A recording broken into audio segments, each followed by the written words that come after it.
Welcome to Fort Graham and Gold. Just kidding. We're not going to do all that. But it is a new day here for the Fort Grammers. So grab a glass, put the game on mute, and take a listen. Let's do this. Welcome to Fort Graham and Gold. As you can see, we are trying something new, but we're going to bring the same passion and our same energy to looking like dumbasses, as you can see. I can't even take it serious right now, man. I know. Believe it or not, this is a whiskey sports podcast, and we will get into all that in what we're trying here in a second. But may I introduce to you my good friend, as always, Dick. All right. Thanks, Kurt. Yeah, man. Happy to be here. These masks are super comfortable, so you'll see me doing this the entire night. But hey, if this is the way we have to do it, we have to do it. And now video also lets me show you that I spilled water on myself right before we started. So I didn't puke already. That'll be tonight, I'm sure. All right. So before we get into everything today, Drammers, obviously you're watching us on YouTube right now. If you're watching the video, if not, our podcast is always still there. We're trying to make these things kind of come together like Voltron here. And ultimately, we want to make sure that you're following us on all of our social media channels, including Instagram, Twitter, Facebook. Make sure you're subscribing to us on YouTube. Make sure you're liking, commenting, all that fun stuff, as well as subscribing to us on your favorite podcast streaming service, Apple, Spotify, CastBox, et cetera, et cetera. Everything that we've done prior to this is on all of those podcast streaming apps, as well as YouTube. But this is the first time you're actually seeing Kurt and I's faces, as it may be, as I flip in and out of our Zoom backgrounds here. So make sure you're hitting us up on all the socials, engage with us. We want to know about you. We want to hear from you. And if you ever want to shoot us a question about the show or some topic you've got an idea on, shoot it to us at fourthdramandgoal@gmail.com. That's 4thdramandgol@gmail.com. So Kurt, why don't you go ahead and tell the listeners and the viewers what we're going to be talking about tonight? Absolutely. So as you can see, we're going in a new direction here at Fort Graham and Goal, and we're going to talk to the specifics of how we came to that idea and the fun that we want to have with it. And then, of course, the NFL is going crazy right now with free agency moves, trades, and so forth. We're definitely going to talk about the quarterbacks that have done the whole carousel this year and get into each specific situation and what we think about them. We're going to get a little bit into the tournament. We've still got a couple weeks left, so we'll have our final tournament preview later on, our tournament recap, should I say. And then we're going to talk about that Snow's barbecue trip that we made last weekend. It was gold, but it was good. So starting our show like we always do, Mr. Dick, you want to tell these people what's in our glass for tonight? All right, for sure, man. So let me go ahead and get my notes here ready. So what I'm going to be drinking tonight is actually Penelope American Light Whiskey. I'm actually going to show it. We can do that now. This is a 13-year-old American Light Whiskey. Comes in at 128.4 proof. Now, Kurt, I got to ask you, have you ever yourself had a light whiskey? I have not. All right. Do you know what a light whiskey is? Knowledge. No, but I get the feeling you're going to tell me.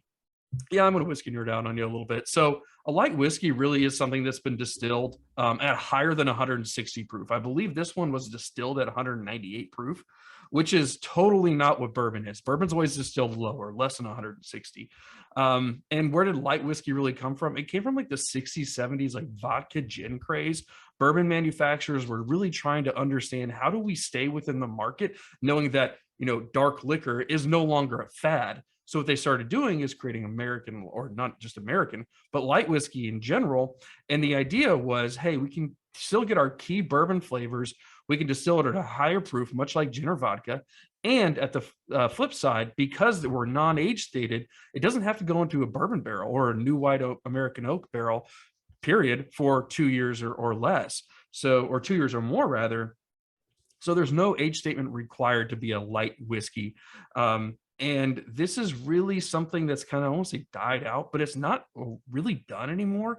The only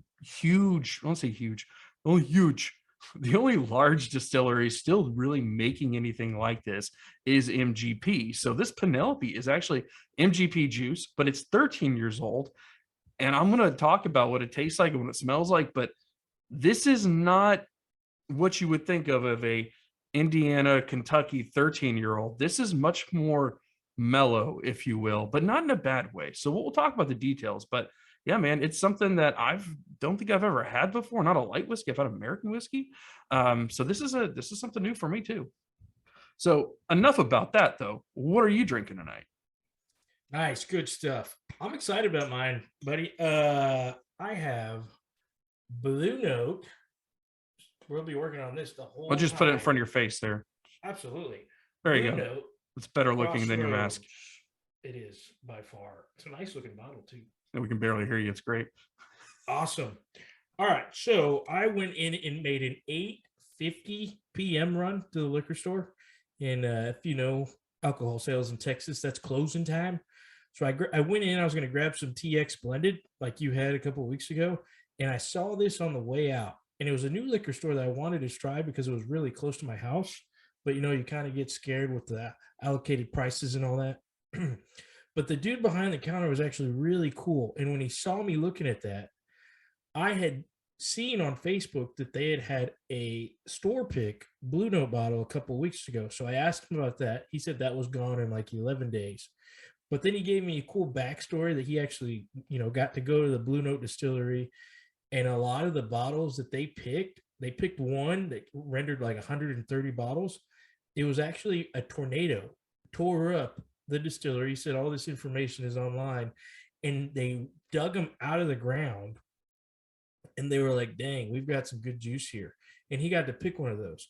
So that, of course, led me to grab this bottle of Crossroads and started hopefully a new relationship of me going to this store, because it was an awesome dude. He took the time to tell me all that as he was closing and made this selection. So just a little information on that. I have had the Is that a Bone Thug special?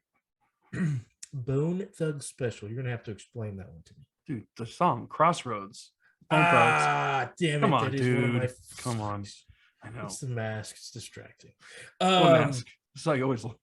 No, that's true too. I still can't take you serious right now. I don't know whether you're going to perform a specific act on yourself or if we do look like we can wrestle.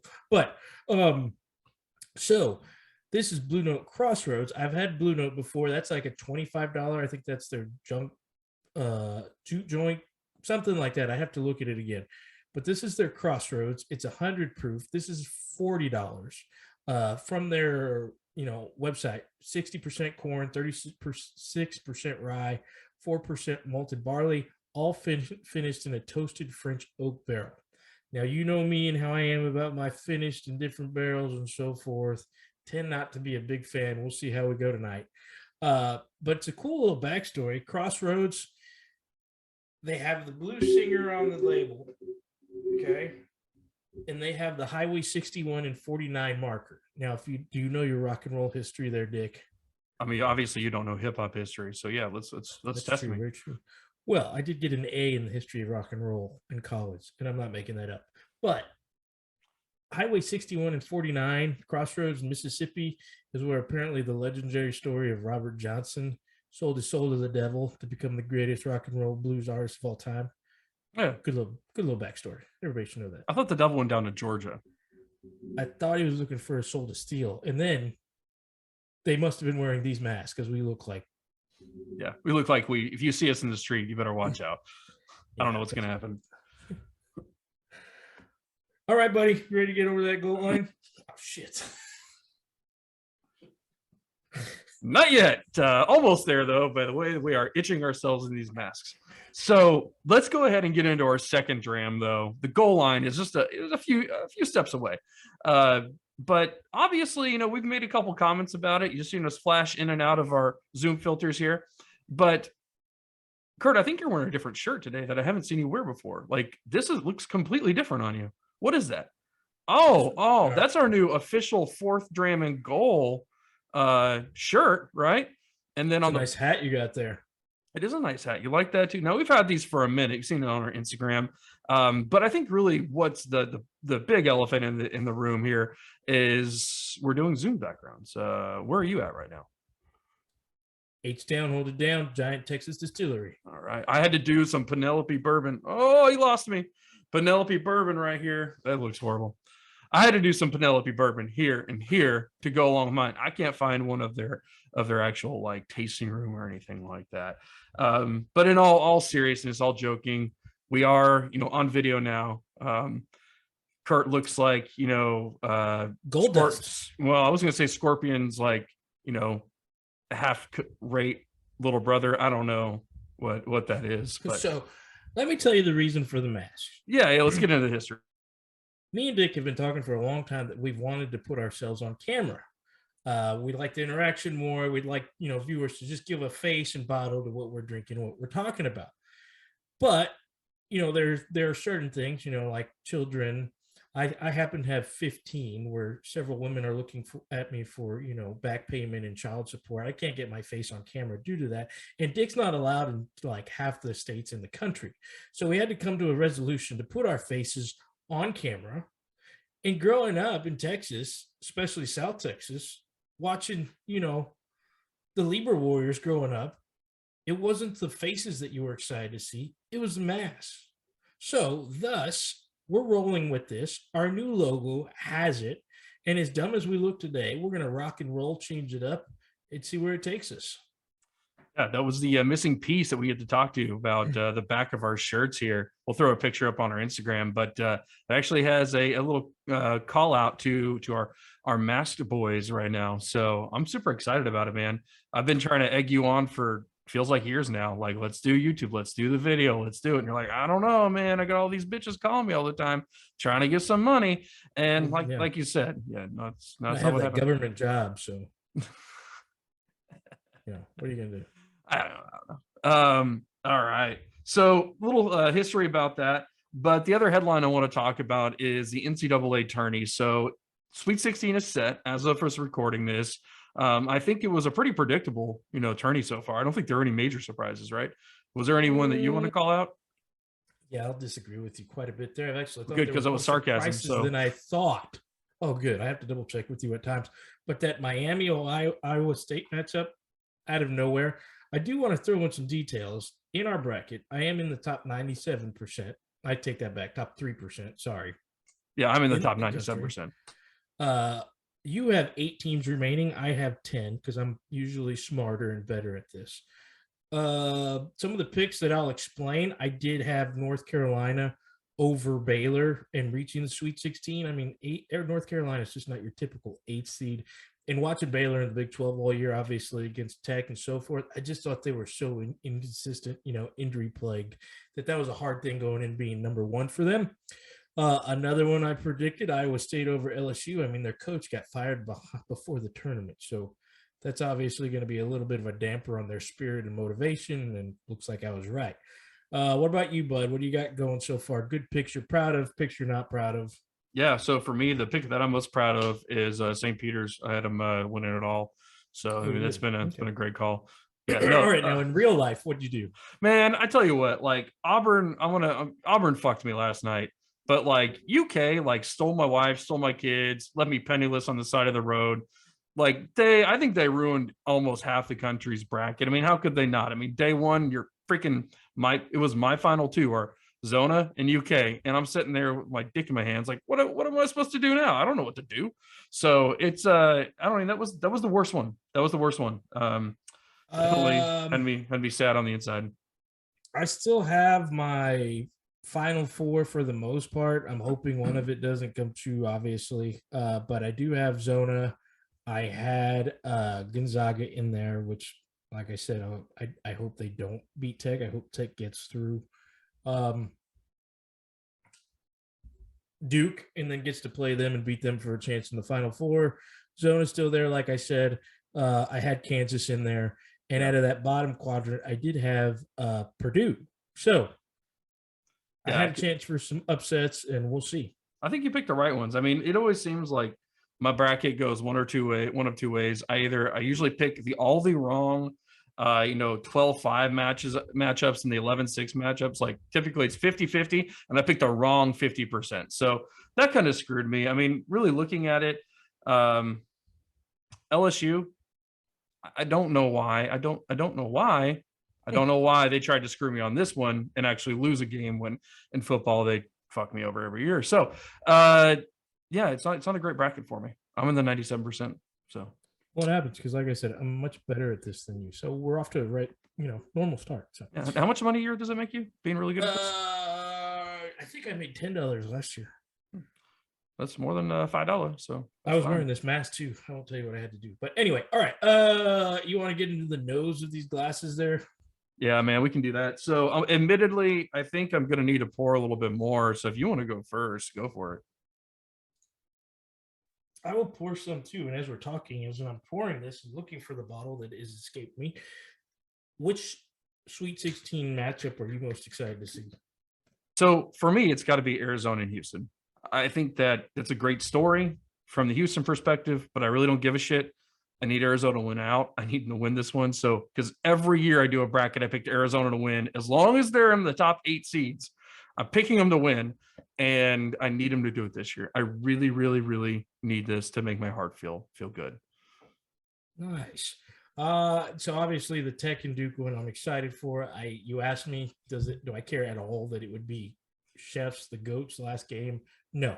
Ride and die with the brand. Go Tech. Want them to win. But the other one, you got a battle of the Hurricanes versus the Cyclones. Like, just uniform wise, you know my thing for uniforms. Yeah. Mascot wise, that's a pretty good one. Not gonna lie. I'm excited to see that one. It's totally the reason you brought up the tornado bourbon, right? I mean, the exactly. tide all together. I mean, we're really forethinking on this. Mm-hmm. All right. So I will tell you that I did have some of this last night and sampled it. And the nose, I don't want to give too much away, but the nose, I get that French oak, vanilla, but there's even a little bit like of a grape, and it could be my mind doing the French wine thing to me, maybe a placebo effect. But I get a little bit of vanilla, French, and then it's weird. It's like an olive thing going on, like a green olive thing going on. That sounds odd. It does. It's one of those weird things. And if you've been a listener of the show, I tend to pick the very odd things, but hey, I can't help what this big snot smells, especially through this mask that I'm pretty sure is tainted with lead, and a little bit of brown sugar back there. Solid nose. All right. Solid nose, and that's the exact grade that I'm going to give it. This is a B- nose. All right. Okay. So when I smell this, I think of one whiskey. And hear me out on this. I think of Prideful Goat. I think of the 15-year Prideful Goat MGP product, as is this. There's that cherry, light vanilla, brown sugar, not even a lot of wood oakiness. There's not a lot of wood there. You get a little bit of like honey as well. It's some peanuts, a little bit of peanuts, but the red cherry, the vanilla, like the classic bourbon flavor specific, it makes me just harken back to when you sent me those samples of the Prideful 15. I feel like obviously this may be the same mash bill. I don't know. I mean, it's a light whiskey, so it's different, but at the same time, like it's just more, it's airier than Prideful, but the same notes are there. I find myself comparing a lot of things to Prideful Goat just because of how much I enjoyed it. Like, you think it's that kind of thing going on? Like, anytime you get the good hints of it, you're like, oh, Prideful Goat. I mean, I don't know. Like, just like those like memory sensors just snap. They fire. And I think Prideful when I smell it. Like, if you gave me this, I would say, oh, this is watered down Prideful Goat. But it's hard because this is 130 proof whiskey. I mean, it's a hitter. It's a lot higher than Prideful Goat was. I still don't get how that's called a light whiskey. I don't know. Maybe you should listen to the beginning of the episode where I explained it. I tend to not do that. Yeah, I know. So I understand. What do you got for that? I'll give it a B+. B+. All right, we got a B- and a B+. Good little start to the evening. I did get a hint of like leathery plastic though, and that's something I've had to cancel out every time I've tried to smell something in this. So yeah, and then one of the flaws that you'll see is you'll see us do our own producing throughout the time. You'll see us do our typing, which we've tend to be able to fight off on our recordings. But hey, you get to see the real deal, except for our faces, of course, which you're probably glad you don't have to see our faces. Trust me. Speak for yourself, buddy. So picture Dick as like Carson Wentz and his yellow blazer on the stand. I'd say that that's who Dick, if you want a good image of what he looks like. Is that because I'm on the Hall of Fame or what? Moving on. Speaking of Carson Wentz and all the quarterback just craziness, I have literally been. So I got laid off for my one government job, waiting to start my other. Like Adam Schefter 2.0 this week, just blowing up text message threads with the news as soon as it breaks. I mean, I'm on top of it, man. I'm saying Schefter has it 1 minute, I'm minute 2. And I'm sure I have annoyed you as you've been working on the streets this week. It'd be great if we had like a platform for you to be able to like retweet or like send stuff out like that to all of our listeners and followers. Like, I don't know, Twitter. That would be cool. That would be cool if we had something like that. But you probably should hire the guy that is very like intimidated by Twitter to be in charge of Twitter. Or you could just do it. Not to mention we fired the guy that we had hired to be in charge of Twitter. I don't know if we ever hired anybody to be in charge of Twitter, but I don't think we ever fired him. I think he's just just hanging out anyway. in the ether. But moving on. So what we're going to do in this third dram is we're going to go through it. We're going to go through all the quarterback moves. We're going to give you our thoughts. We're going to give you a grade on the move itself, talk about what happens to the team they left and what happens to the team they're going to. And obviously the big one that I must have refreshed my phone 600 times it was in a matter of 48 hours was Deshaun Watson. And after everything was said and done, after they had been eliminated from the process, I get hit with a text. Somebody actually beat me that said Watson to the Browns. And I was like, I'm so much better at this than them. But nope, turns out they were correct. He did pick the Browns after all. So I have a long rant on how this will affect Watson, the Browns, the Texans. Obviously, because huge Houston Texan fan, that's one of the reasons I wear a mask. And I will get into all that. But Dick, before I go on to my rant, which we don't know how long will be, why don't you give me your thoughts on that one? I don't think I need to have thoughts. I don't need to have thoughts on this because I haven't suffered the way you suffered. I haven't had to deal with all the civil court cases like he has and all the fans. So my thoughts are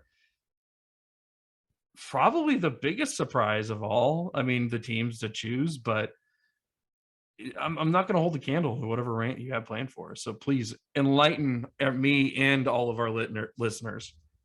Absolutely. So, as I've stated, this has been a roller coaster of emotion since the news broke over a year ago that Deshaun Watson wanted to trade. Obviously, I was very adamant that I did not want them to trade him. I wanted them to stick through, do whatever they had to do to make him happy and keep it on the team.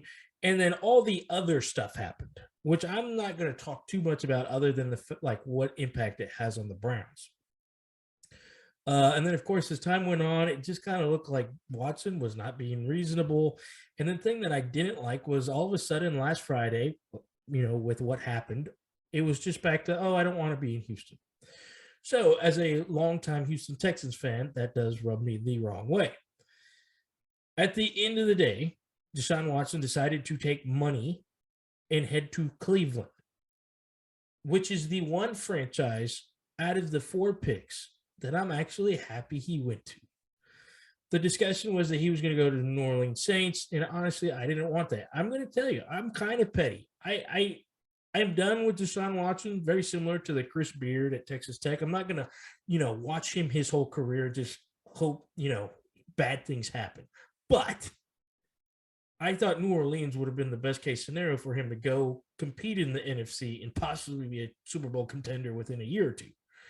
Cleveland, on the other hand, you're just kind of thrown in the mix, and you've got to go to the one franchise that just has dropped the ball throughout its existence since Jim Brown. Baker Mayfield. He was the hero. He was Mr. Cleveland himself 2 years ago. Takes you to the playoffs. He's out the door, a very disgruntled employee.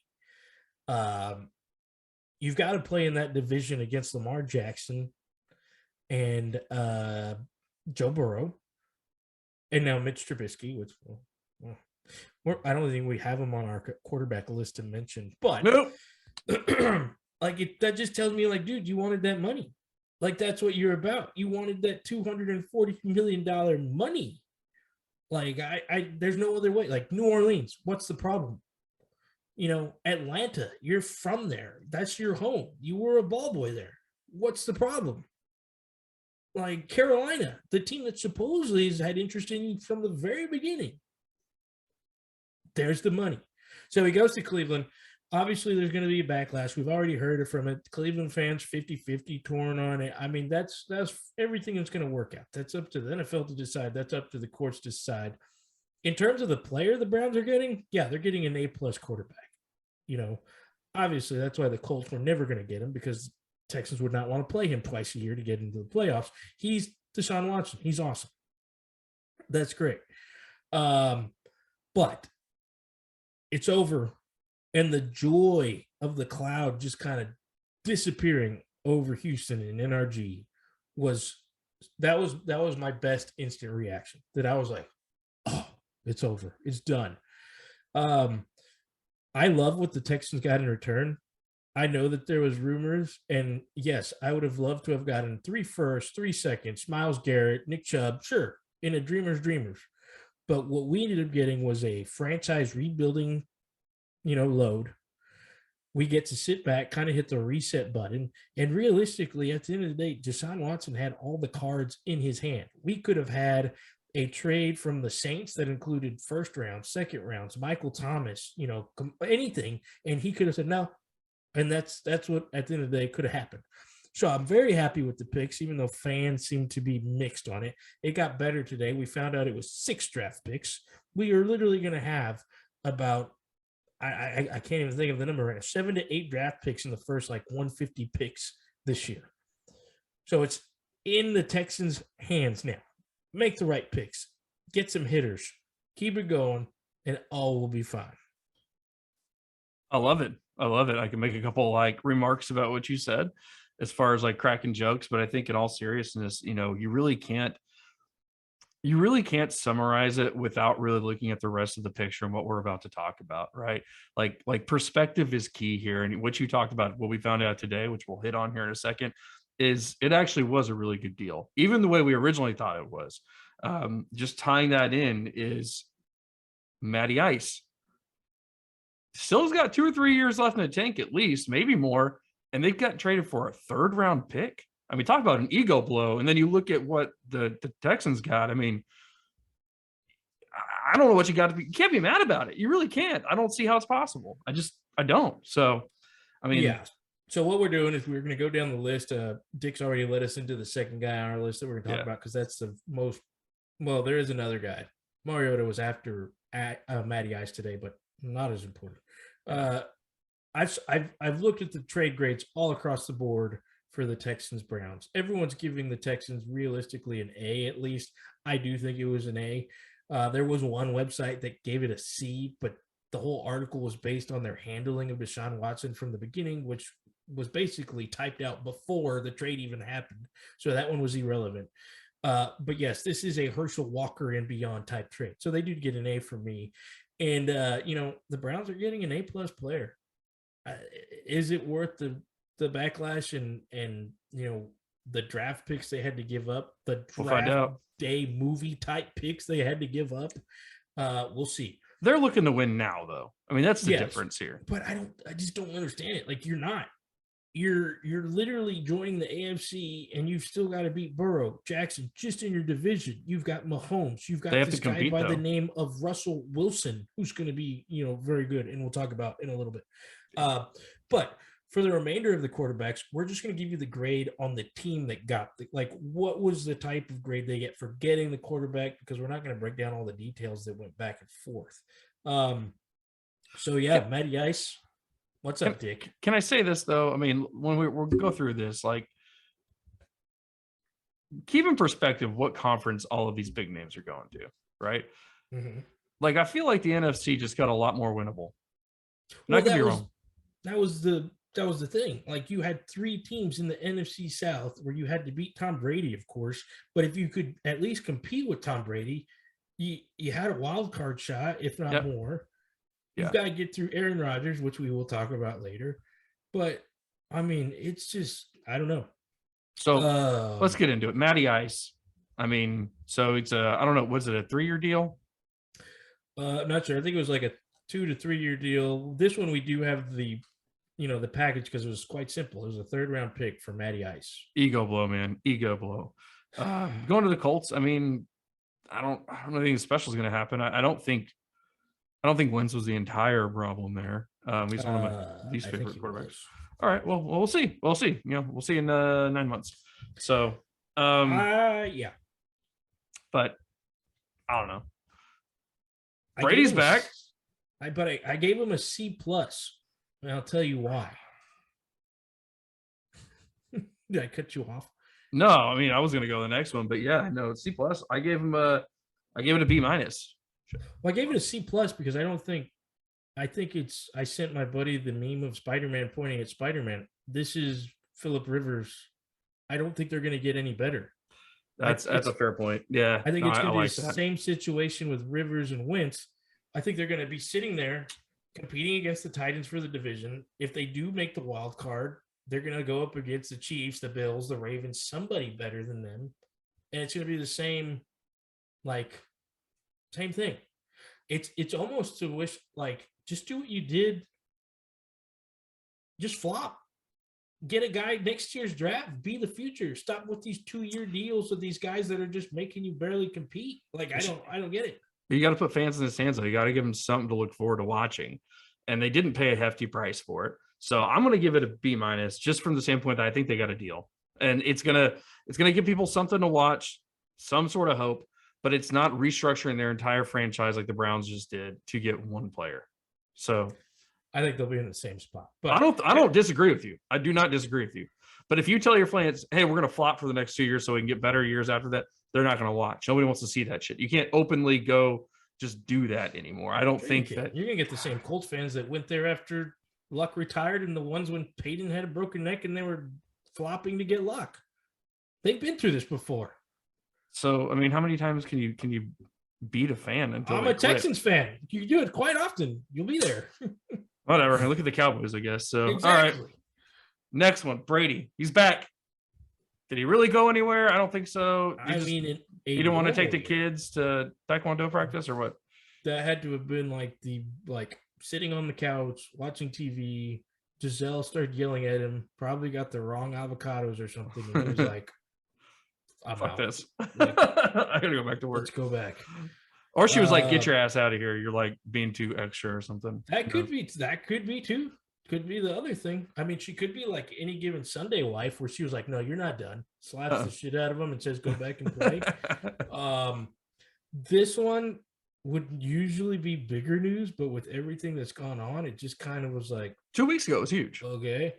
So yeah, this one's an A situation for the Bucks. They don't have to get into the whole what quarterback, who do we go with, what do we do? Because you think they would have been part of all this drama. It would have been interesting. Oh yeah, now they just have to keep the bus going, try to keep some players intact and compete in the NFC. For sure, man. So next one, Russell Wilson, man. So this was big. I like it. This is obviously an A plus for no, you know what? I'll give it an A just for the reasons that I've said. He's going to have to compete in the AFC. I'm kind of basing my grades on how much better is this team going to get. Yeah, no, I think that's fair. So when the Russell Wilson news broke, it was like, oh, best in the division. They're going to be. I don't know. I think he makes him compete with that division. I think he evens it, brings it par a little bit. He's going to have to go against Mahomes.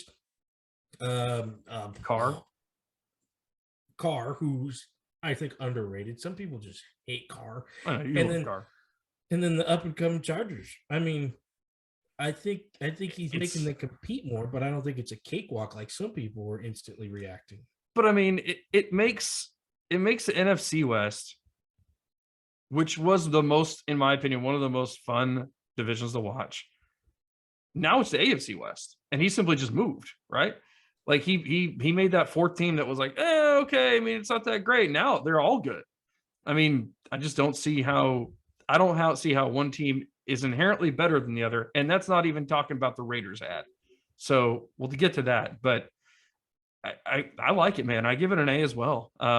No, and it kind of continues the trend. Like the Broncos just don't draft good quarterbacks. They don't. No. They've tried it. They've struck out. I mean, Lynch, Elway. Well, recently, Dick. You just made a statement. I had to check you on it. Okay. So. Okay. So the other guys like Lynch, Drew Lock, Brock Osweiler. Who was the break into the house guy? Kelly. They do much better when they just bring in these studs. Jake Plummer. Oh, dude, I just watched Jake Plummer play. Brian Greasy was Peyton Manning. Like, just stick to what you do best. Pay the money, get the good guy, and that's what I think Russell Wilson's going to have success with. Agreed. So yeah. All right. So we talked about it a little bit. Matty Ice moving on. Atlanta's sitting there going, what do we do? Who are we going with?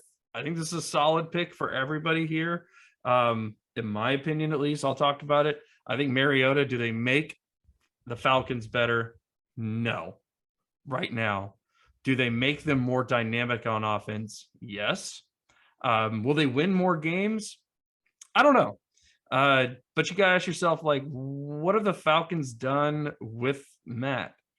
They've choked and choked again and choked again. So at least it's different. I don't think it's going to make the Falcons the next Tampa Bay Buccaneers. I don't think it's going to make them anything like the Chargers will. I mean, Herbert and Mariota bring that kind of same dynamic, but it'll make them different and not as predictably shitty as they've been lately. So you gave that a what? I give it a B minus. Yeah, I'm going to give it a C minus. Just on the fact that Mariota did show some things, while he was filling in. Of course, he was going to run the ball. Did some good things, and he has that chance, that second shot, third shot, turn it around, be something special. But I really think that he's just kind of filling the gap with everything going on. On Twitter the last couple of days, which I still don't know what that is, but Atlanta fans, mixed. You had Watson, and then you had, okay, if we don't get Watson, we have Ryan. Oh, yeah. And then it's like, oh, well, we have Mariota now. How fun would it have been, though? Like, it makes me reminisce, like, to watch Watson run around in a Falcons jersey, like not like Vic days, but that mobile quarterback, good mobile quarterback in a Falcons jersey. I mean, who doesn't miss that? Mariota, may give it to him. I don't know. I spilled on myself again. So we'll obviously this mask is not helping me. I'm enjoying mine. I've settled. I don't hate it as much as I did. Yeah. I feel like the third string quarterback who's kept his helmet on the whole time on the sideline, and he's gotten accustomed to it. Dude, speaking of, I saw it, like, I didn't even read the whole article, but Chase Daniel is arguably this year going to become like the highest paid quarterback to throw the fewest amount of passes in NFL. Like, the dude is living the dream. I mean, I remember watching him playing at Mizzou. Like, he's living the dream. He's never had to really perform. He's when he goes in there, he can handle ball off good as fuck and then go on and make some money. I mean, we were from his high school days when he was in South Lake Carroll doing his thing. I mean, not saying he wasn't good back in the day, but I mean, that's the dream job. Third string quarterback, pseudo backup quarterback. Backup quarterbacks are life insurance, man. Nobody really realized how great they are needed until they are needed. Look at you, Chad Henne, right? Yeah. Sure. Yeah. Okay. Chad Henne. Yeah. All right. Dick was traded to the Commanders. I'm sorry. Carson Wentz was traded to the Commanders out of nowhere. Oh, yeah. That's where he went. I legit forgot. That's funny because I was like, oh, yeah, that's what they're called. Trade to the Commies. I don't know. It seems like fitting for that franchise to get another with his yellow blazer that he said he got from his college days, and it's bad, but he seems like he fits perfect there. Yeah, because they're signing another mediocre quarterback who has not really proven themselves, and they're setting themselves to lose that division again. Somebody on ESPN today said he was an upgrade from Tyler Heineke. I disagree. That I did. I was like, oh, but at least Heineke, whatever his name is, like, at least he can go a whole season without breaking something, and that you have glass ass Wentz. So I doubt Carson Wentz finishes the season without being injured. Oh no, yeah, he'll be. The Commanders will need a new quarterback by week 3. Hey, Probably Baker. 3 to 9. Baker, we'll get to Baker in a little bit. Or you know what? We can't, because that's enough we need to spend on Carson Wentz. That's done with that. I hear them calling for you. Baker and Jimmy Garoppolo seem to be the odd men out right now. Mitch Trubisky's even gotten a job in Pittsburgh, which I'll say that was one of the first ones that kind of got handled before the Baker situation happened. I don't know. One of them ends up with Seattle. What were the two I texted you today? Seattle and Carolina, because Carolina can't decide if Sam Darnold is worth it. And then or Cam Newton. I forgot he was there. Yeah. So I think I don't think Carolina's on the table. I don't. I think they are for Baker. I don't know, man. I really don't know. Like, if I'm Carolina, I'm just going to stick with Darnold. I'm going to give it another year. I know what Baker can do. Sam Darnold has his high moments, he had low moments, but like Baker's not going to win you a ship. He's not. So that was the thing that people in Houston were chiming in like, we couldn't even get Baker in the trade. And I was like, I don't want Baker. So you got more quarterback on the see what Davis Mills can do under another year of Pep Exactly. Hamilton Agreed. than seeing like taking on Baker's contract, which was the big thing where people were like, we didn't even get a player. Well, you have to see whose contract was worth taking on or just staying like this whole clean slate that we have. Yeah. Like people were like, whoa, well, Russell Wilson, they got Drew Luck, Noah Fant. Like, would a Noah Fant have been great? Sure. But like I said, the thrill of the trade was much more like, took over the whole, like, it could have been better feeling. But Jimmy Garoppolo, I don't know what he's going to do. You know my feelings on Jimmy Garoppolo. Like, I don't have to restate that. I mean, I think he's better than Carson Wentz. Because I'll give you that. That's fine. I'll give you that. I don't know. I'll just for the hell of it, I'll predict Baker to Carolina, and Jimmy stays in San Francisco. I don't see Baker starting next year in this current. No, but that's the thing. He goes to Carolina and competes. I see, as I mess with my mask again, sorry. I see Baker looking at this entire experience and saying, just release me. Just let me go. Release me off my contract. Let me go. Let me go hit the free agent market myself. Don't worry about being traded.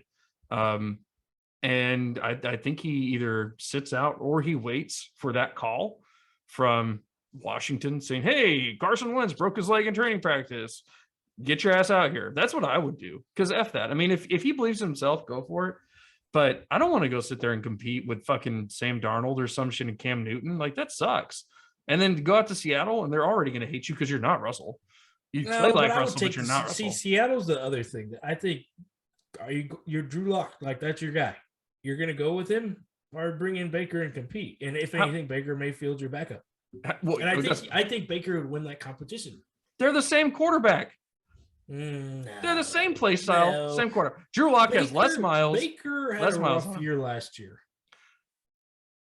because of injuries, and he did hit his ceiling. But Drew Lock, I mean, you haven't seen Drew Lock's ceiling yet. Yes, we have. I've seen enough. All right. I forgot you're better. You're better at this than me. So I am much better. So good. All right. So I hit you with a hard question to answer because we are such, we're the coaches when the coaching carousel's going on and when the quarterback carousel's going on, we are on top of it. There are other positions in football, apparently.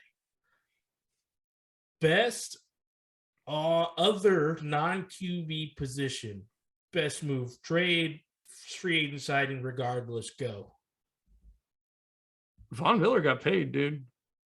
6-year, $120 million. I don't know. He has 6 years left in the tank, but dude got paid, got a Super Bowl ring, and said, hey, I'm going to go try this team out. And honestly, went to a contender. Like, there's a high likelihood that in the next 3 to 4 years, he can win another championship with a different team. I don't know. I feel like he did his thing, and dude, hats off to him. I'm okay with that pick. I don't think Von Miller has that much left. I don't think he does either. Who put that contract out there? Brutal position. I didn't even mention Josh Allen, and I think Josh Allen may be the stud out of the whole AFC by the end of next year. Yeah. Um, I think it's sacrilegious that you're actually saying that, but I agree with you. yeah. I love Mahomes. Burrow's nice, but the things that Josh Allen has done and having to go through the heartbreak of, that playoff loss against, the Texans with the Watson spin and then the just shitting the bed with 18 seconds, whatever it was. 13. Well, yeah. I mean, no, it goes back to like the Bills don't need to add offensive weapons right now. They bolster a little, but you need defense. And Von Miller at least gives you someone to guard. You have to block him. That's what I'm saying. They beat the Chiefs. They could very easily beat the Bengals, and they're in the Super Bowl. And it's good move. I like that one. This is another one that if it's not a carousel of events, is bigger news. Devontae Adams to the Las Vegas Raiders, basically saying, "No, I want that dude." Like Packers were going to pay him the same, but David Carr, I want to go play with David Carr. Derek Carr, sorry. Whoops. Speaking of flashbacks, I want to go play nightmares. With Derek Carr. I want to go play with Derek Carr, which is an A+ for me. I mean, no doubt. But then it goes, what the hell are you doing, Rodgers? Like, did you just fall back in love with the city of Green Bay all over again? And you're like, Manning went somewhere new, won a Super Bowl. Brady went somewhere new, won a Super Bowl. Stafford went somewhere new and won a Super Bowl. But I'm just going to stay where I've been, to the team that loses to the 49ers in the playoffs. Do you think the Raiders would have let Carr go if Rodgers hit him up and said, "Hey, you want me and Adams? We'll package deal." Instantly. Exactly. It's like, I don't know what Rodgers is thinking, man. I mean, he's out in California in Sonoma Valley or whatever, like sipping vino. I don't know what he's doing. He's just living his best life right now. I mean, it had to breakups with his girlfriend. I don't know. I don't know. It's like Green Bay's been good to me. No, they haven't. Well, I don't know. I don't know what's going through his mind.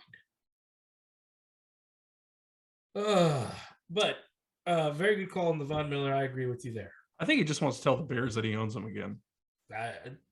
Okay. Thank you for finally giving some input into this conversation. That brings up a very good point. You've got to compete against the Bears. You've got to compete against the Vikings. And you've got to compete against the other team that's been the home to Eminem for years. And I don't even feel their name is warranted right now. Okay, so let's go down this road. Yeah. Where's this competition? That's what I'm saying. Okay. I'm giving you a compliment. Okay. Maybe he said, fuck it. He's like, own this team. Let's own that team. All of these quarterbacks are shittier versions than me. Let's get to the playoffs easily like we do every year and then see if we can get over the hump and beat a team like Jimmy Garoppolo and the 49ers. That is a great point, Dick. That's what I'm here for. Great points. Is that our viewers will not be able to tell, but that is a falcon on your face, correct? Oh, no. It's like an eagle. Oh, I'm sorry. I was way off. Yeah, dude. My Zoom filter is like all jacked. If it does not want to work with, I wonder if it's my lighting. That's all right. We're going to roll with the punches with this first episode. Mine's just a plain old like Goldust / Rey Mysterio Jr. had a baby. Yeah. / Tommy going from the Green Ranger to the no. Who became the Black Ranger? I don't know. Gold Ranger.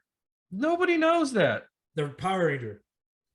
Yeah, I know what you're saying. Oh, yeah. I know the words that are coming out of your mouth, but I don't know what you're saying. Yeah. I'm going to try the red light, see if that helps. Oh, yeah, that's not going to make it look like a exhibitionist at all. You look like you're in the red light district of, damn it, what's the place they smoke a lot of weed and have a red light Amsterdam, district? buddy. There Amsterdam. You go. That's there the we place. Go. There he is. There's our buddy Dick putting his historian. Historian, you mean geographic? Geography. Ipso facto. Yeah. I gave you history. You gave us geography. Yeah, but you can't keep the two straight. Cool. To some whiskey. All right. Let's talk about the tasting notes of what's in your glass, sir. So I'll go first because you're gonna pour one right now.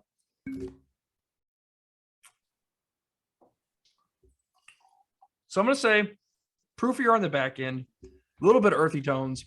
You can definitely get the oak, and it's a 13-year whiskey. So the oak sets in, but you still get a little bit of the sweetness, a little bit of the spice, the barrel notes, but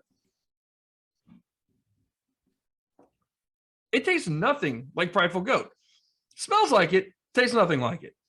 I will say though, and I hate to use this term, but if we're 128 proof, this is one of the smoothest whiskeys I've ever had in my life.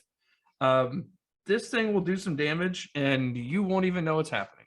So it does not drink like the proof at all. It's about an $80 bottle. I didn't hit that in the beginning.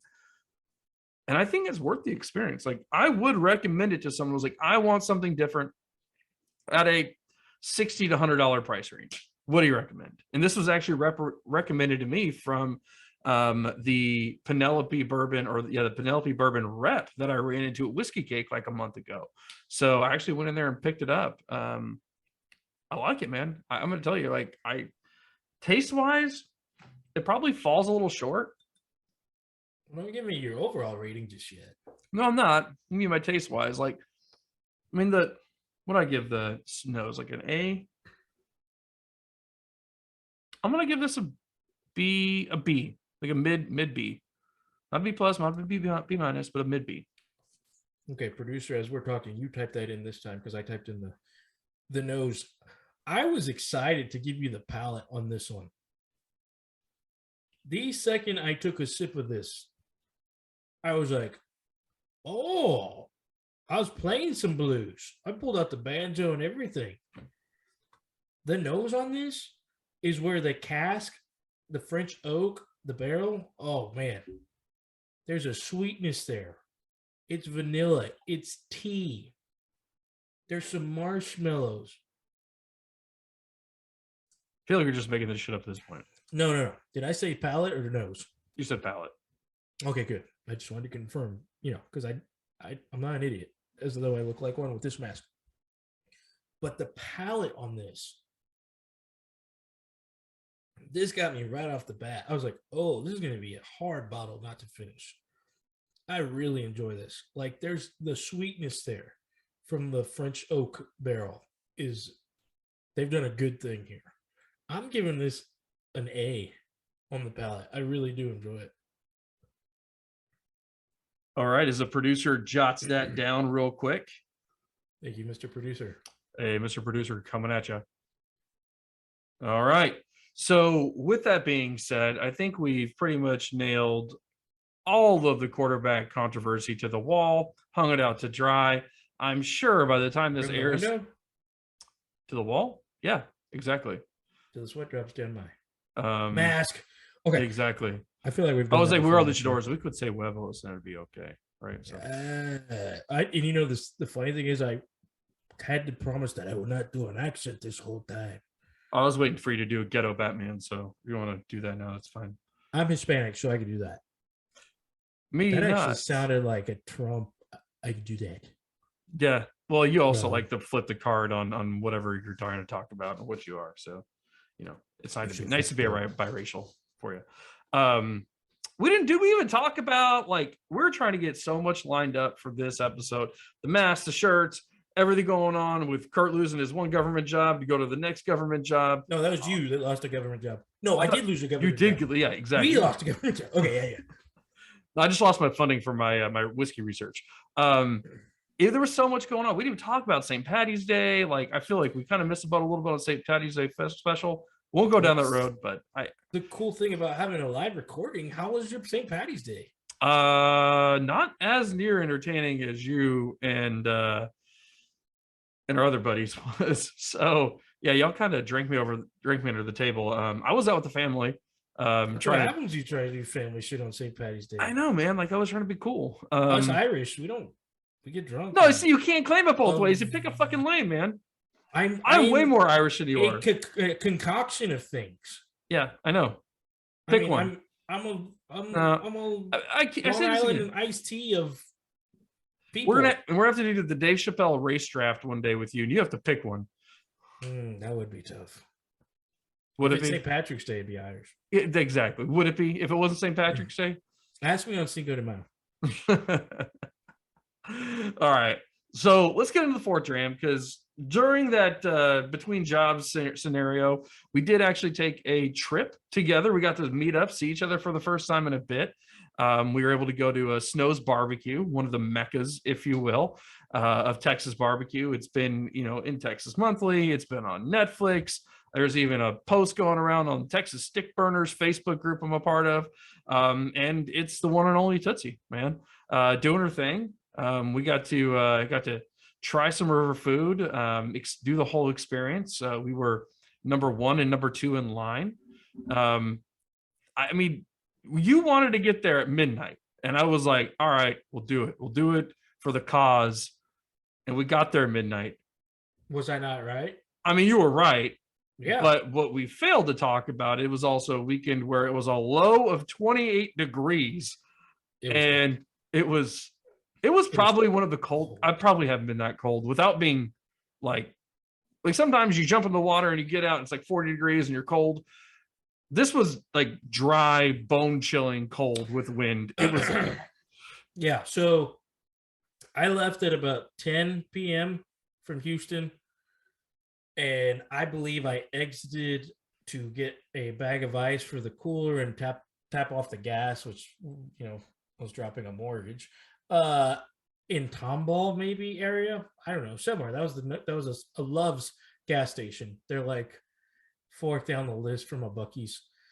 I got out of my car and the door almost hit me from the wind, and I instantly thought, this is dumb. This is so dumb. Like, I know I was all game before, but that stop at the gas station was brutal. You were not all game before. I was all game before. No, you weren't. I sent you the Independence Day speech, bitch. I was ready. So you're to bitch out on me about 30 minutes prior, but okay. Government job. By the way, I've been watching Designated Survivor. Oh, good stuff. I should not have put that show off for like 3 years. But yeah, so I bought gloves at Love's, bought the ice for the cooler. Luckily, thank God. Did you buy a Love glove? Thank God that by the time that I got to what's the Giddings? Yep. I stopped at that like smallest Buc-ee's in the world right there off the side of the road. Know which one you're talking about. Wind was done. Got some water, felt much better. And then yeah, it was cold. The 3 o'clock to 6 o'clock hour was, for me at least, 3 to 5 for me. Was yeah, rough. Yeah, that was, my thighs were cold. I had ripped my pants. I forgot about that. Bending underneath a bar, like the excitement got me to 3 o'clock. I was pumped. Dick being Dick, talking to the people in line, which I knew was a guarantee. But at that point, the people were like dead asleep. We're not trying to sleep. But the one thing that kept us so warm and toasty, which I had to stop because the shivering and the drinking gave me like heartburn or something, was classic Buffalo Trace whiskey. Because when you go on a trip like that, it has to be something like Buffalo Trace whiskey. It was either that or Jack Daniels. The Buffalo Trace is the better pick. Yeah, I agree. So good. It kept me so warm, but until it didn't. That 3 to 6 was rough, man. Like I was sitting in the chair, your thin ass like parsnip paper blankets that you brought were doing nothing. My upper body was taken care of by my work jacket and hoodie, and thank God that my cousin who met us there had a gator, because it kept my face from just being numb. But lower body, dead. Oh, dude. You could have stabbed me in my thigh. Like you could have Ace Ventura 2'd me, and I'd have no idea. Dude, I got home and I was so windburnt on my face because I didn't have a Golden Gator. You know what I'm talking about. I didn't have one of those. I just had the beanie. And then like I finally went and got like my mask, like my COVID mask. It's like cloth, like cotton to cover me up. But even then, man, it was rough. Got to keep moving. I think you made the mistake of actually sitting down and being still, and I think that's what did you in. But we got through it. It was funny because the bathrooms were warm, Bathrooms were warm. But by the time, like, they weren't as warm. Yeah. Like, we went to the car, we went to the bathroom. Like, it just wasn't doing anything.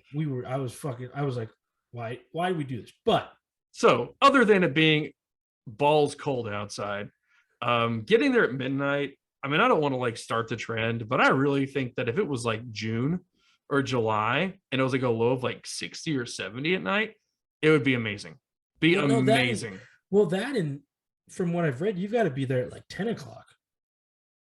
Well, maybe we'll do that next time then. But I really think that the entire experience itself was definitely worth writing about. It was definitely worth it. Seeing Tootsie come out okay, so I've got to tell this story, and I know I've just got to. Yeah. We're sitting there and we've done all our research. Like, that's just the type of people we are. We've done the Google reviews, and we had saw that Tootsie gets there at like 2. So like 3 a.m. Tootsie's not there. And like, so it's 3 a.m. She's not there. We haven't seen her yet. Let's put it that way. That's true too. That is true. Our window of misery is starting, and we literally look at each other and we're like, this would be like going to see the Lakers and LeBron not playing, or going to see the Bulls and MJ's not. Like, it just would, like, I don't even know if I would have been able to enjoy the rest of the night. And then that little spark at 3 a.m. was when I hear Tootsie's voice, and Dick's like in his chair, like half dead, half awake, and I'm like, there she is. And boom, we pop up, and it gets us another spurt. But like by the 50th picture of Tootsie, I was back to like, oh shit, this is cold and I'm miserable. But like you said, the experience, Tootsie, the line, the story, the company that we took with us, we invited some very good friends and family to join us in line, and we had the perfect little group that just had a great time. And and that's all before we even ate, which eating was like a 10-minute experience because we just slammed the shit out of that BBQ. Indeed. Yeah, we were number 1 and 2 in line. Everybody forced me to go first because I think they all want to hear me order. And I mean, I got a good amount of food. What hit me was, can I get a rack of ribs? A rack of ribs. What was I supposed to order? I got to take some home to the family. You told me that. Yeah. Anyway, get to the price counter, and it was $275. I was like, oh yeah, that's what I expected. Yeah, it was fine. It's fine. This is fine. Oh man, but I was impressed. And it was one of those moments where I'm like, God damn it, I'm glad that guy's my friend. Because my order was not as much. My order was pretty heavy, but not as near as well. When you hide from 12 of your children, you tend to have smaller tickets. So I see. Exactly.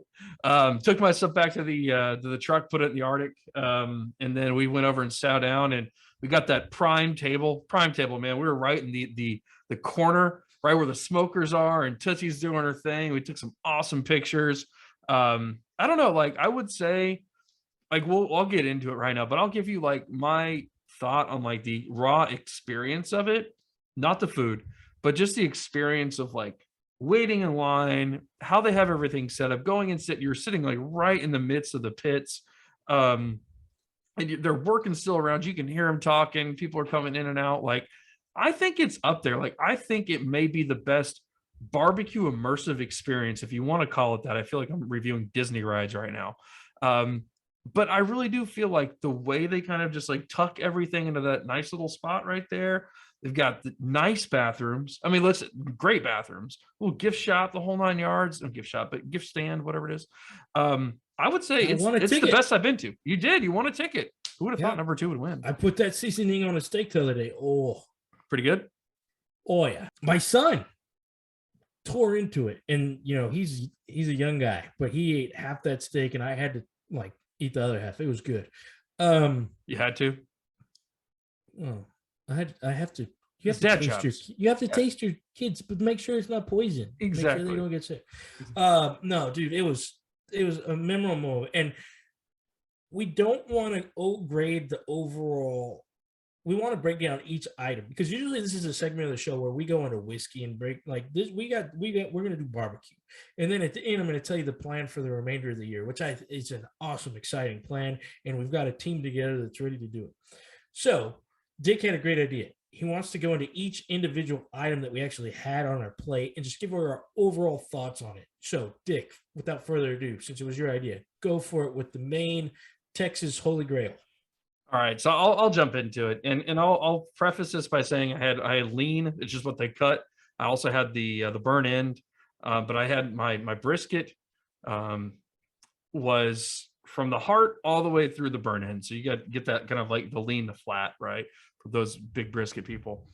I feel like we're starting with the one with the most opportunity here, and I hate being that guy.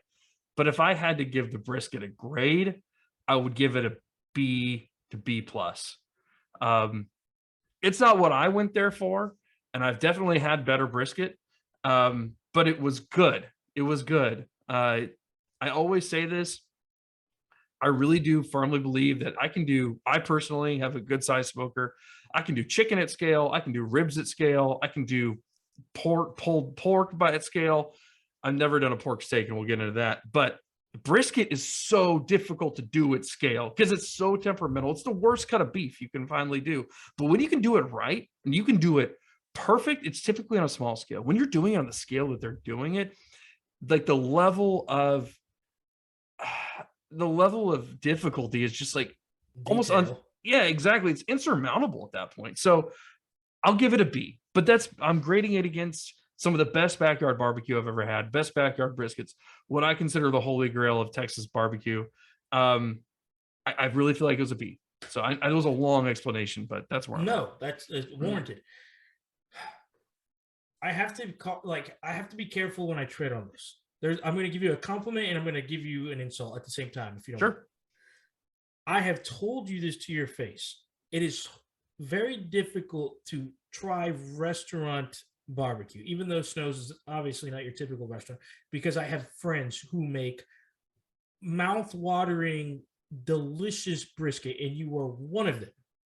I have mentioned the other two to you. So it's hard. It's very hard for me to pay, if there's not the trip involved, if it's not the memories involved, it's hard for me to dish over the money for good brisket because I've had some of the best brisket from my friends.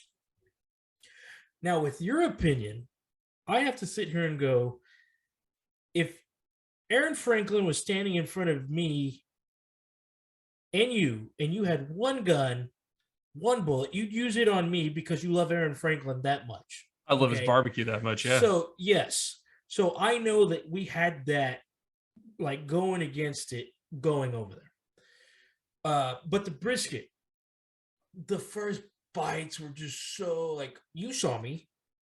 One of the cooks came up to me and was trying to talk to me. I couldn't find the words to explain how happy I was. I literally mumbled, I can't talk right now. Have I had better brisket? Yes, it's been from my close personal friends. Have I had better brisket at an establishment? No. And I will get into that when we get to the plan for the year. So for me, that brisket was an A. It was not an A plus. My friend's brisket that I've had, that they get to sit there with one piece of brisket, like you said, for 20 hours, do the cooler, all that. Those are the A pluses, and I don't know what kind of place would touch that. But that was some damn good brisket. Now, when I brought it to my wife, I think she suffers from the same thing as I do, as that she's had y'all's brisket, but she just puts it she phrases it as tastes like every other brisket to me. So when you say that, like at a place like Snow's, it's tough. But I thought it was delicious, and we don't have it on the list, but that sauce. Sauce is pretty good, yeah. It was some of the better sauce I've had. Yes, I would say that if I racked and stacked that against 99% of the other briskets that I've had at an establishment, it's in the 90. That's in the second percentile, if you will. You know what I mean? Like it's. I'll just say it. Franklin's brisket is the best brisket I've ever had. It's better than mine, and we'll get to that. But that's the one that I'm saying it's not better. I've had Luling City Market. I've had Blacks. I've had Smitty's. I've had trying to think of the other place I've had. Chisholm Trail. Have you had Chisholm Trail? Have not had Chisholm Trail, but okay, these are all names that if you happen to be listening to us outside of Texas, these are not like if you go to Texas and you're like an hour away from these places, you go. You go. So anyway, we'll leave it there, but we'll go to the next one. The ribs, the pork ribs specifically. I'm gonna let you go first on this. That's an A+ all day, man. I pride myself on my ribs that I make. I think I make good ribs. Do I cheat? Yes, because the cooking mechanism that I use that I will not repeat until we get a sponsor by them. But the second I bit into those, when you just buy something and you do the because I could do that now that we're on camera. Like I did that, and then you put that dab of sauce on that bite. Those ribs were, and that was the one thing that when I took it to the wife, she was like, "Oh, these are good. My God, those were good." Yeah, I would agree with you. Like the most part, this is where it gets really tricky for me because brisket's brisket. I believe there's one right way to do a brisket, unless you're doing a Jewish brisket, which is a whole different thing. It doesn't count. But ribs get really finicky with people. Like some people love wet ribs. What's up? Well, are you're a beef or pork? Oh, see, like my favorite rib is a beef rib. See, and I think that's a Texas thing. Oh, totally. Yeah. I know it's a Texas thing. And then me and a person from Louisiana were having this conversation with that Louisiana beautiful accent. Oh no, we do the pork ribs, and I was like, that's what I'm talking about. Yeah, no, Texas beef ribs are a Texas thing. Pork ribs, I love pork ribs, but that's where you get like people like wet ribs, people like dry rub ribs. They like Nashville style or Tennessee, whatever you want to say. Oh, Memphis style. But it's a lot of sauce, and that's not me. I'm a dry rib guy. I like to put a little bit of sauce on it when I want to, but I don't like it inherently wet, if you will. Now, I do make my ribs with a little bit of like wet sauce on it, but that's a whole nother topic. All in all, I think these are some of the best dry rub ribs that I've ever had. There's a few other spots that I would say are on par, but there was nothing negative to say, so I'll give it an A. Good. I enjoyed this. Now, next item on the list. This was the one I was most looking forward to. You've had brisket, you've had ribs. I had never had a really good pork steak. Yeah, me either. Even the lady serving, which she's famous in her own right. I just cannot think of her name right now. It was her birthday on the sign, I believe. She said, "This is what we are like. We're known for the chicken and the pork steak." And I had seen a couple of videos where people had bitten into the pork steak and their face just explained it all. Yeah. My face was that face. That was the thing that you looked at me and you were like, "This is fucking good." Yeah, that was an A+ for me. I'm just gonna jump. Sorry. No, that's fine. It was crispy. It was moist. It was A++. I've never had one before, and like just overall, when you think about just like barbecue, it doesn't even come on the menu for you. Like I was like, oh, beef ribs. Like most Texas barbecue places do Saturday beef ribs, and they do one day a week. And I forgot that they did pork steak instead there, and it's one of the better things I've ever had, man. I would honestly have pork steak before I would pork ribs. So essentially, and I could be wrong, this was from conversation that I had. It's essentially a pork chop. Yeah, it's amazing. But I mean, better. It was crispy, super burnt, fatty, but not burnt. But the white, moist meat, like it kind of looked like turkey, but it was so marbly. Like when it cooled and when I brought it home and you could actually see the fat in it, at times we were like, this is a piece of fat I'm going to eat. Like that was the one thing that I ate the next day. Yeah. And it was like better. Yeah, I would agree. Because it sat there. And that was the one thing that A++++. Yes.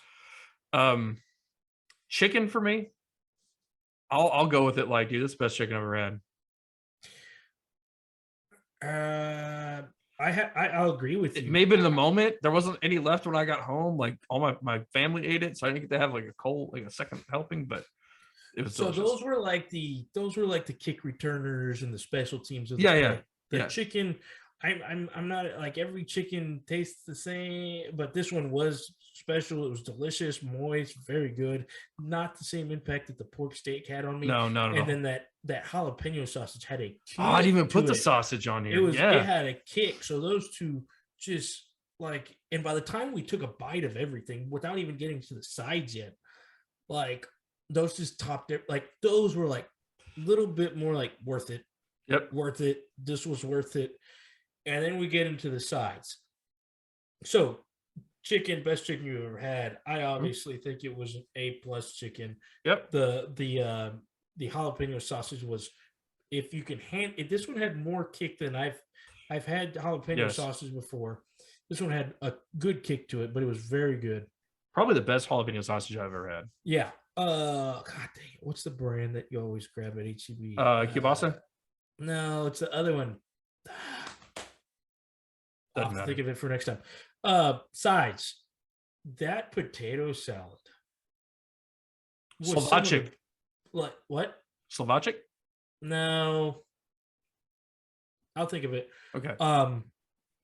That potato salad was some of the best potato salad. That was damn good potato salad. You're the one that made me get it. I was like, yeah. And coming from an area like Corpus Christi, I love potato salad, man. you're gonna meet some grandmammies and some and tias and grandmas that they cook some mean potato salad. I will say that. Yes. So it actually had flavor. Yes. And that was what's so odd about it. Like yes. most barbecue places don't. That's I believe, you go to South Texas, it's going to be a mustard-based potato salad. This was probably mayonnaise. not mayonnaise, but it was. I love mayonnaise-based potato salad. It was good. That was an A+. What I got to pick your brain on, though, and I didn't have any, is the banana pudding. That's another thing in Texas. You're going to have a lot of banana pudding. A lot of them are going to taste the same. A lot of them are going to be great. This just had something. This had something special to it. It was very, very good.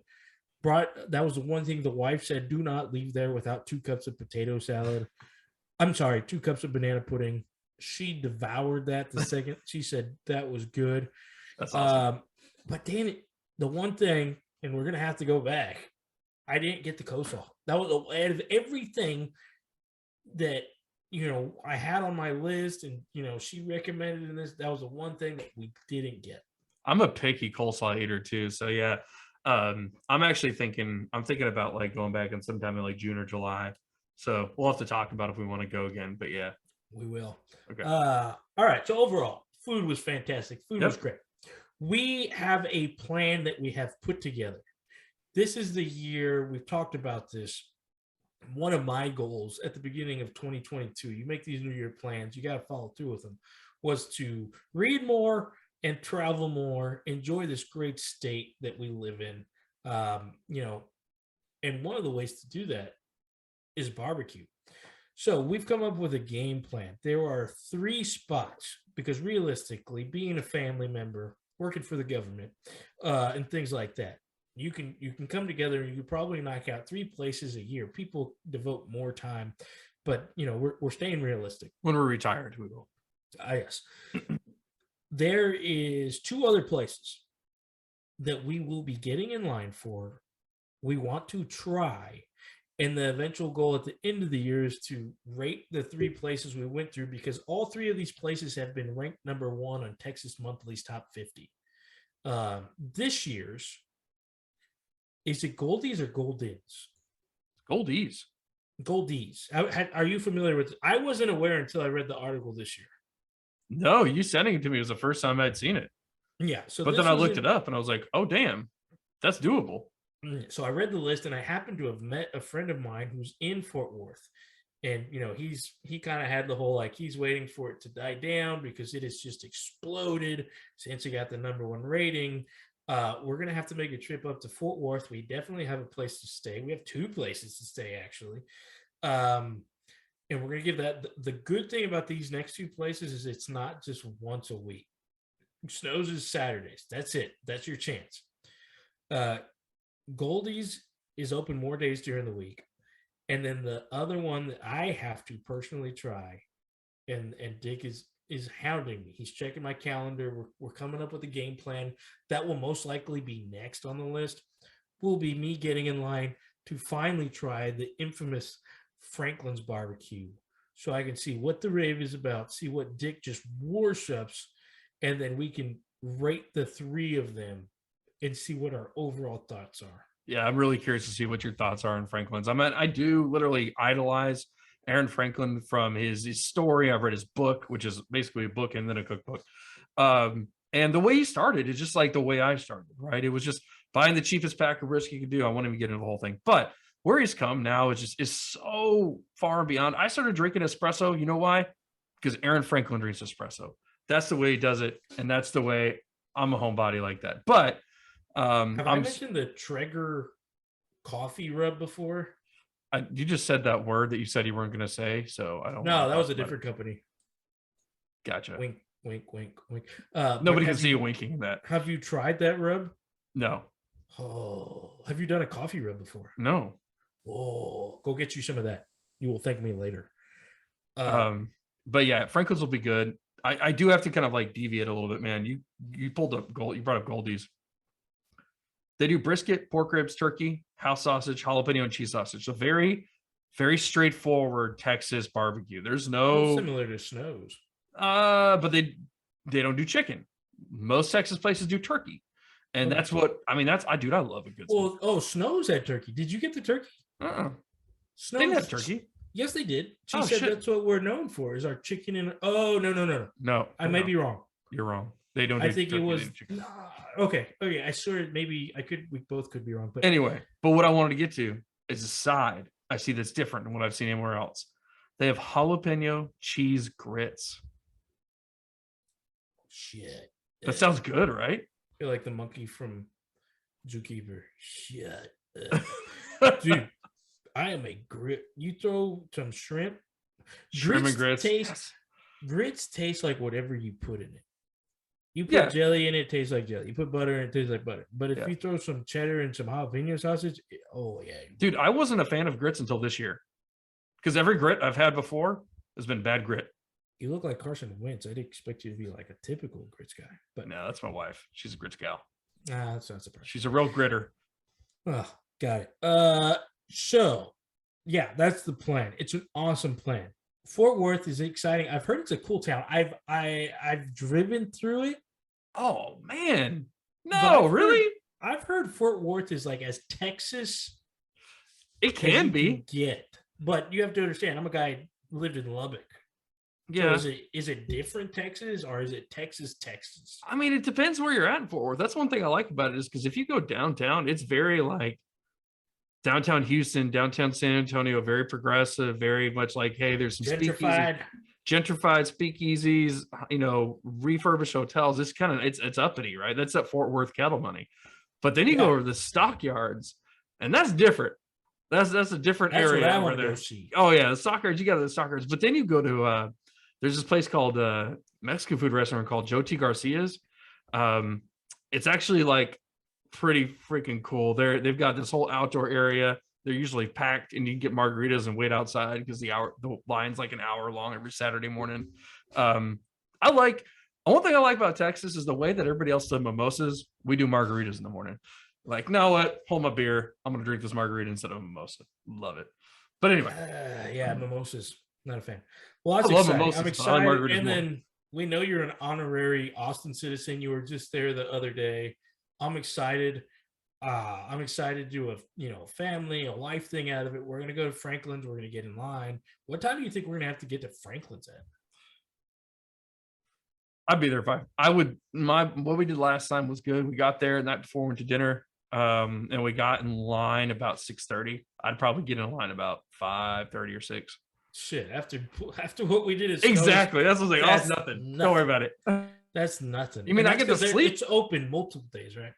Yeah, it's open multiple days. Good deal. So that's what the barbecue plan.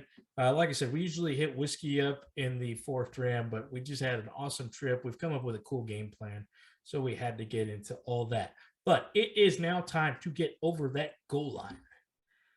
Let's do it, good brother. After we rate these delicious glasses that we've drank tonight. So as we get into the rating of our glass Would you like to do the honors first? Yeah, I'll do it. I'll do it.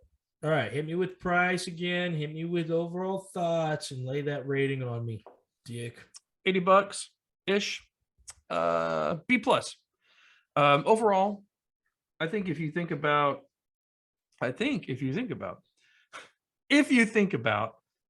getting into something new, trying something different that's not on every shelf. Penelope, I've had their stuff. It's actually really good. Their other offerings. This is the first one I bought. I've had the others at the store. I like this because not only is it a 13-year, but it's 130 proof, man. Like, it doesn't drink like that. This is something that you pour to someone when they come over to the house. They're like, oh, it's a 90 proof, MGP, maybe a High West, something, American whiskey kind of thing. No, it's a bit different than that. So it'll get you crazy. What's up? Question. Yes. You were saying last time that the JD, what's the super duper high proof? Jack Daniel's single barrel proof. Yes, sir. That was the 100 and what was that? It's about 126 proof. Yeah. That was the highest one that you brought over for our tasting? Oh, no. That was the allocated famous one. No, that was the Coy Hill. That was almost 138. Okay, so 138. This is 130. What? Yeah, 128. 128. You felt the 138 in the Coy Hill. Do you feel that?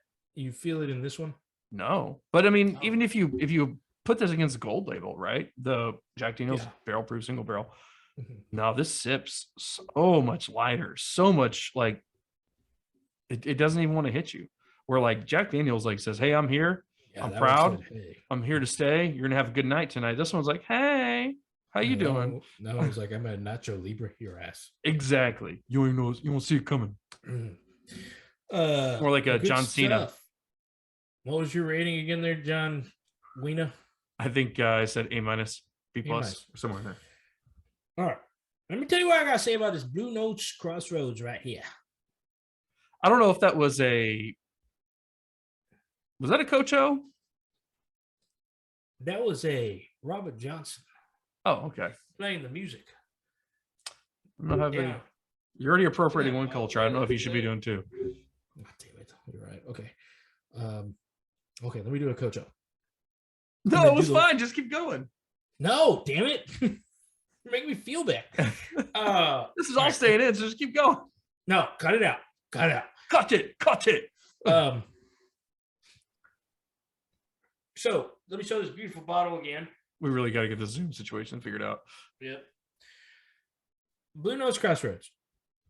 I am giving Blue Notes Crossroads an A.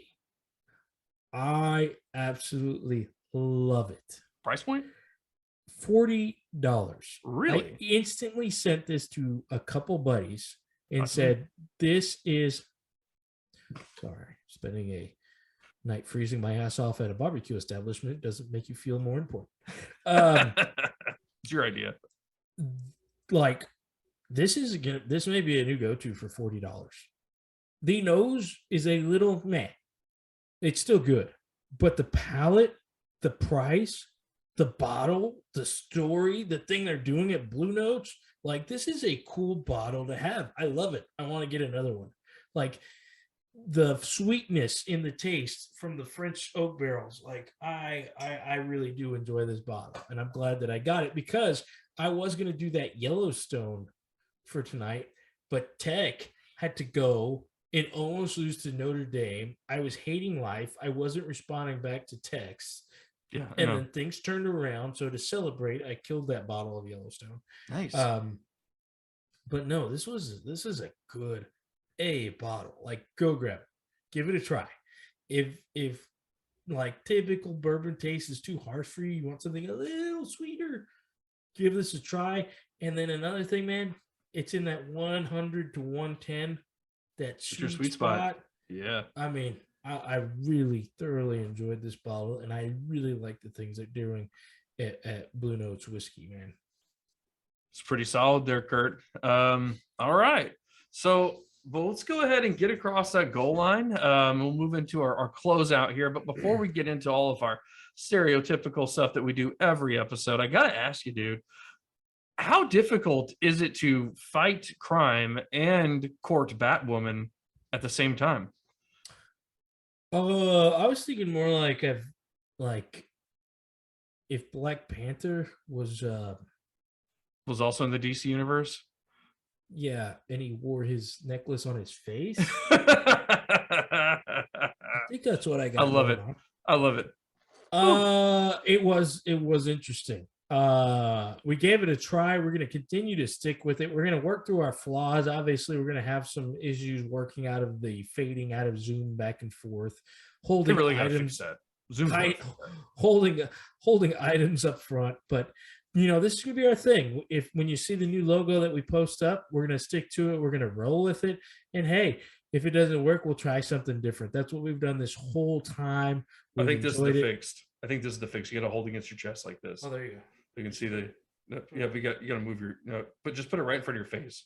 That works best in so many ways because I don't have to see that Black Panther wannabe bullshit on your face either. All right, cool. Absolutely.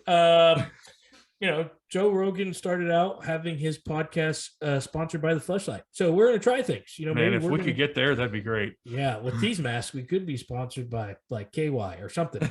Gimstar us. We're going to stick with it. We're going to roll with it. We enjoy wearing our products. We enjoy putting some type of faces, and I've had a blast. I have indeed. I've got used to the mask over the episode. Yeah, I mean, I think I've worn it for the last 3 days. Got to move it around a little bit, stretch it out. It's like a new tennis shoe. There you go. We talked about the quarterback carousel. We talked about free agency and other moves that we've enjoyed.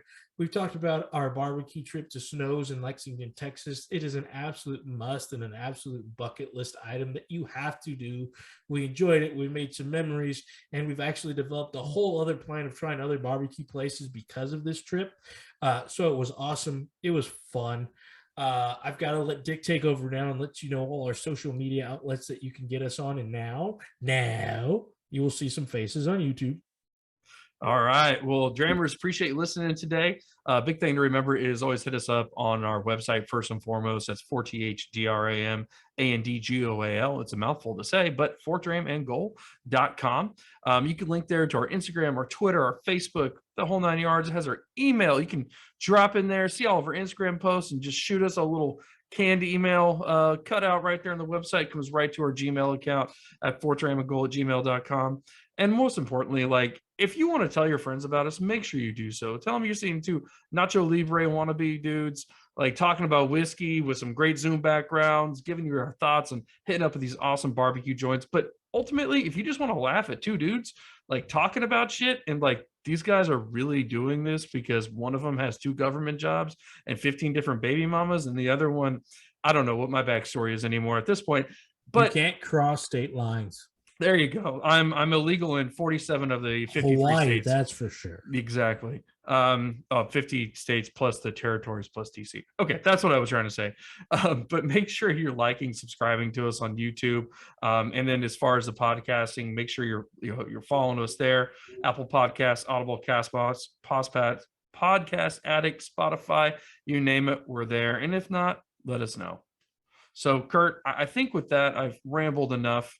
We made enough punny jokes, but go ahead and hit us with the quote of the episode, if you will. Thank you, Dick. This is my favorite part of the episode that I look forward to, and I get to put together with my own little twist. After all the talk about the free agency trades and draft day picks and all the Cleveland Brown mistakes that sound like they're out of a movie, the only proper one I could think of was from Kevin Costner, a.k.a. Sonny Weaver Jr. from the movie Draft Day, and he said, Fonte Mac, no matter what. Meaning when you make a decision, stick with it, see what happens, live with it, die with it, roll with it. And R.I.P. Chadwick Boseman, baby. We love you. Wakanda forever. To the next snap and the next strand. Drink on, Drammers. Love you.